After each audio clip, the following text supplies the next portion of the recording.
Pembayung Al-Quran, Datuk Dr. Haji Zahasan Muhammad. Assalamualaikum warahmatullahi wabarakatuh. Alhamdulillah wassalatu wassalamu ala Rasulillah. Innal hamdalillah nahmaduhu wa nasta'inuhu wa nastahdihi wa nastaghfiruh wa natubu ilayhi wa natawakkalu alayhi wa na'udzu billahi min shururi anfusina wa sayyiati a'malina.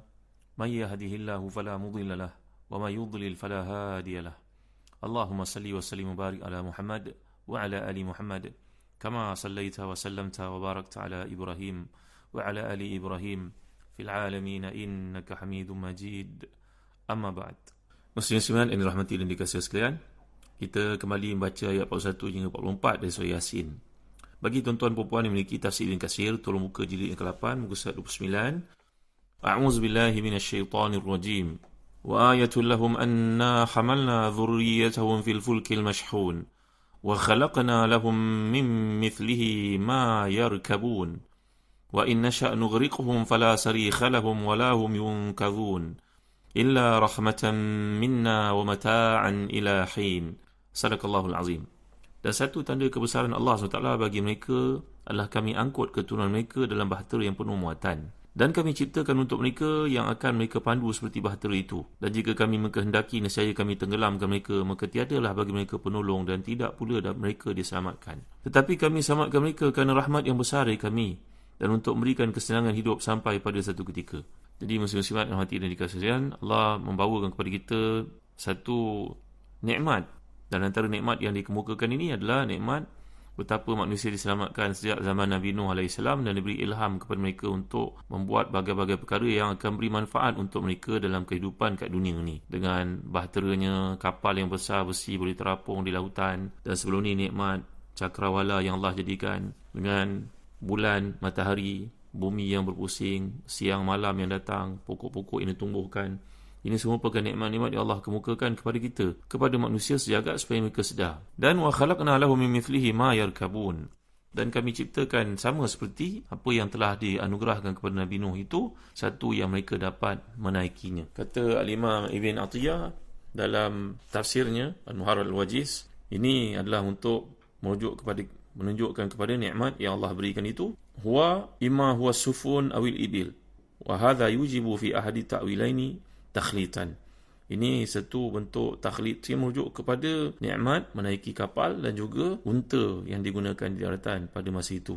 Jadi bila Allah SWT menggambarkan kami menyelamatkan mereka dari tenggelam, maka ini menunjukkan kepada kita tentang nikmat yang Allah berikan kepada manusia, iaitulah diberikan ilham untuk pembinaan dan diselamatkan mereka. Dan saya telah bawakan kepada tuan-tuan bagaimana manusia mencabar Allah SWT itu di bawah firman-Nya, innama amruhu idza arada syai'an yaqulu lahu kun fayakun. Nanti kita akan bincangkan ayat ini. Maka begitulah yang dialami oleh kapal Titanic sebelum ini lebih 100 tahun yang lalu. Bagaimana nikmat menaiki lautan yang tidak disyukuri, bahkan dicabarnya Allah SWT. Jadi apa yang digambarkan dalam ayat ini, kalau kita perhatikan dan saya terangkan kepada tuan-tuan, maksud dzurriyah ini antara bab yang dipanggil sebagai ad-dad, makna yang berlawanan. Itulah dia yang terdapat dalam bahasa Arab. Jadi boleh jadi merupakan anak-anak dan boleh jadi juga merujuk kepada datuk nenek moyang ataupun orang telah dewasa. Demikian disebut oleh Ar-Raghib Al-Asfahani. Kemudian bila Allah menyatakan fil fulkil mashhun, dalam arti kata kapal Nabi Nuh itu, kerana ia juga telah pun disebut dalam surah-surah yang lain, contohnya surah Syu'ara. Jadi yang diselamatkan oleh Allah SWT itu adalah daripada datuk nenek moyang yang kalau tidak mereka, maka tiadalah keturunan pada hari ini. Jadi masyarakat Mekah yang hidup pada masa turunnya ayat itu, dalam konteks kita sedang bincangkan, diingatkan bahawa anak-anak yang mereka cintai melebihi diri mereka sendiri sebenarnya tidak akan hidup seandainya Allah SWT tidak menyelamatkan mereka. Menerusi apa yang Allah selamatkan Nabi Nuh dan juga orang yang beriman bersama dengan baginda alaihissalam. Jadi ayat ini mengisyaratkan bahawa manusia akan diilhamkan berbagai bentuk transportation, perangkutan. Dan ini juga dapat kita perhatikan bila Allah menyatakan wa yakhluqu ma la ta'lamun. Allah mengilhamkan kepada kamu supaya kamu dapat menciptakan perkara-perkara yang sebelum itu kamu tidak mengetahui tentangnya. Kemudian dalam ayat 43 ini Allah menyatakan wa inasya' nughriqhum, kalau kami kehendaki dengan berkuasanya Allah dan banyak anugerahnya yang diceritakan kepada kita, walaupun pihak musyrikin, pihak kafirin ini tidak juga beriman, maka Allah ceritakan nikmat yang diberikan berupa keselamatan kepada manusia. Mereka dapat berlayar lautan atas kapal-kapal yang serupa dengan kapal Nabi Nuh, dan ada alat pangkutan yang ada pada hari ini, bahkan di udara. Jadi Allah menjelaskan kalau kami kehendaki kami akan tenggelamkan mereka kerana dosa-dosa mereka. Al-Imam Muhammad Muntawalli Sya'rawi selalu menyebutkan satu kata-kata yang menampakkan kepada kasih sayang Allah SWT. Ia sebenarnya bukannya hadis. Bahawa setiap hari langit dan bumi berkata kepada Allah SWT, wahai Tuhan, izinkan aku untuk menjatuhkan bahagianku ke atas mereka. Dan lautan pula mengatakan, ya Allah, izinkan aku untuk melakukan tsunami kepada mereka. Maka Allah tidak membenarkan, dan zat yang mulia yang agung itu menjawab, lau khalaqtumuhum larahimtumuhum, kalau kamu menciptakan manusia, kamu akan sayang kepada mereka. Siapa yang ingkar, fa'ana tabibuhum, siapa yang ingkar kepadaku, aku menjadi doktor untuk merawat masalah rohaninya. Bagi siapa yang mentaati aku, fa'ana habibuhum, aku adalah kekasihnya. Bagi mereka yang taat kepadaku, maka aku jadi kekasih kepadanya. Ini bukannya hadis, tapi ini kata-kata disebut oleh para ulama tafsir bagi merupakan menampakkan gambaran kasih sayang Allah Subhanahu Wa Taala. Jadi macam mana canggih sekalipun kapal itu, kalau telah pun tidak dapat berfungsi dan Allah mengkehendaki ia untuk tenggelam, maka ia pasti terjadi. Kalau mereka minta tolong pada sesiapa pun, takkan siapa dapat memberi pertolongan kepada mereka. Lihatlah tsunami yang berlaku sebagai contohnya beberapa puluh tahun sebelum ini. Segala alat sistem penggera keselamatan untuk makluman tindakan yang patut dilakukan, semuanya tak dapat berfungsi. Banjir kilat yang berlaku di hadapan kita, walaupun canggih macam mana sesebuah negara itu sekalipun, tak dapat mengatasi ujian yang Allah berikan ini. Secubit daripada musibah yang berlaku itu pun kita dah tak dapat nak mengatasinya. Jadi pertolongan ini bukan kerana kami terpaksa atau kerana keuntungan kebaikan yang kami harapkan, tetapi kerana curahan rahmat yang kami berikan, yang dengan aturan kami hulurkan kepada manusia supaya mereka dapat hidup dalam satu tempoh masa yang kami tetapkan untuk mereka. Illa rahmatan minna wa mata'an ila hin. Kami selamatkan mereka kerana rahmat yang besar.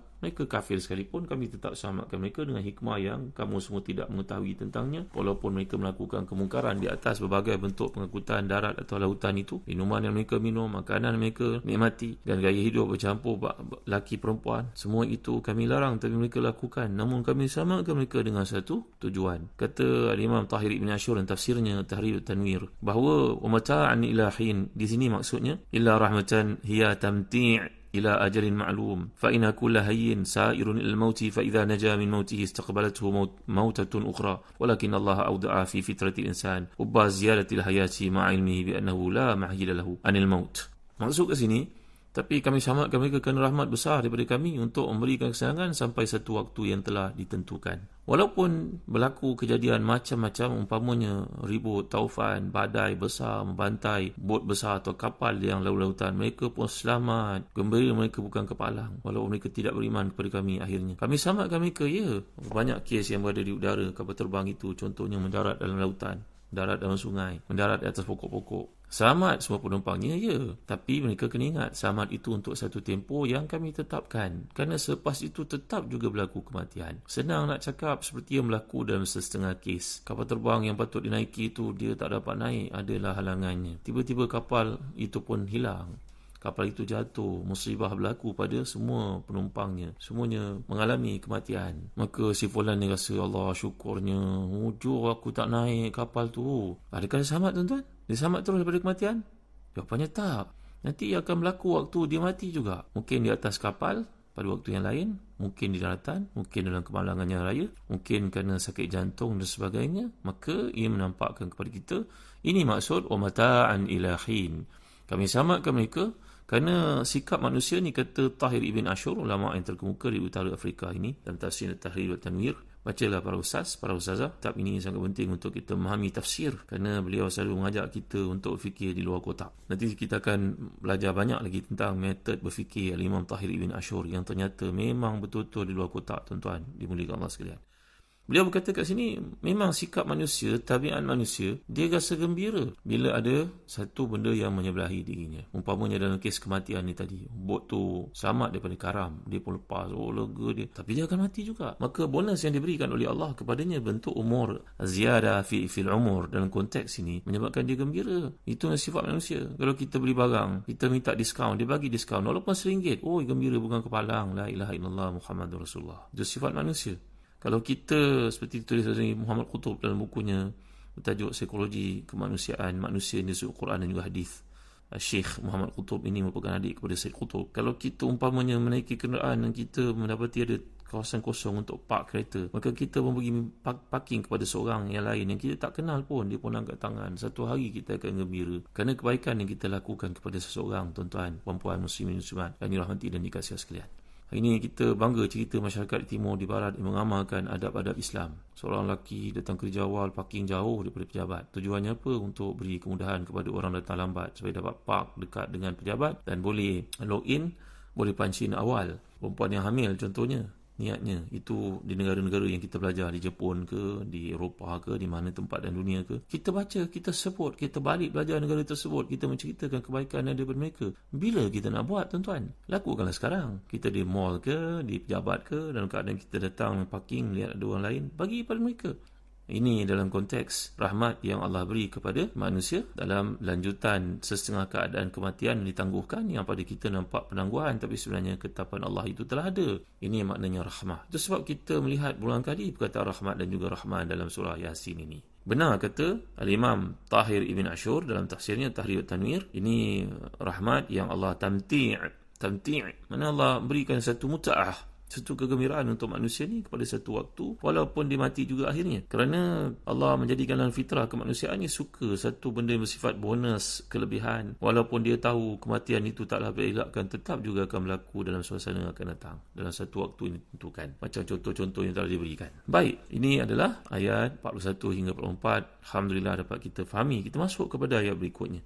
A'udzubillahi minasyaitanirrajim. وَإِذَا قِيلَ لَهُمُ اتَّقُوا مَا بَيْنَ أَيْدِيكُمْ وَمَا خَلْفَكُمْ لَعَلَّكُمْ تُرْحَمُونَ وَمَا تَأْتِيهِمْ مِنْ آيَةٍ مِنْ آيَاتِ رَبِّهِمْ إِلَّا كَانُوا عَنْهَا مُعْرِضِينَ وَإِذَا قِيلَ لَهُمْ أَنْفِقُوا مِمَّا رَزَقَكُمُ اللَّهُ قَالَ الَّذِينَ كَفَرُوا لِلَّذِينَ آمَنُوا أَنُطْعِمُ مَن لَّوْ يَشَاءُ اللَّهُ أَطْعَمَهُ إِنْ أَنْتُمْ إِلَّا فِي ضَلَالٍ مُبِينٍ. Dan bila dikatakan kepada mereka, takutlah kamu akan seksa yang ada di hadapanmu dan seksa yang akan datang kepadamu, supaya kamu mendapat rahmat. Nescaya mereka berpaling, dan sekali-kali tidak datang kepada mereka satu tanda dari tanda-tanda kekuasaan Tuhan mereka, melainkan mereka selalu berpaling daripadanya. Dan bila dikatakan kepada mereka, nafkahkanlah sebahagian dari rezeki yang diberikan Allah kepadamu, maka orang-orang yang kafir itu berkata kepada orang-orang yang beriman, apakah kami akan beri makan kepada orang-orang yang jika Allah kehendaki tentu dia akan berinya makan? Tidaklah kamu melainkan dalam kesesatan yang nyata. Jadi Allah berfirman mengkhabarkan tentang kegigihan orang musyrikin dalam penyelewengan dan kesesatan mereka. Itu tuan-tuan merujuk dan tafsir Ibn Katsir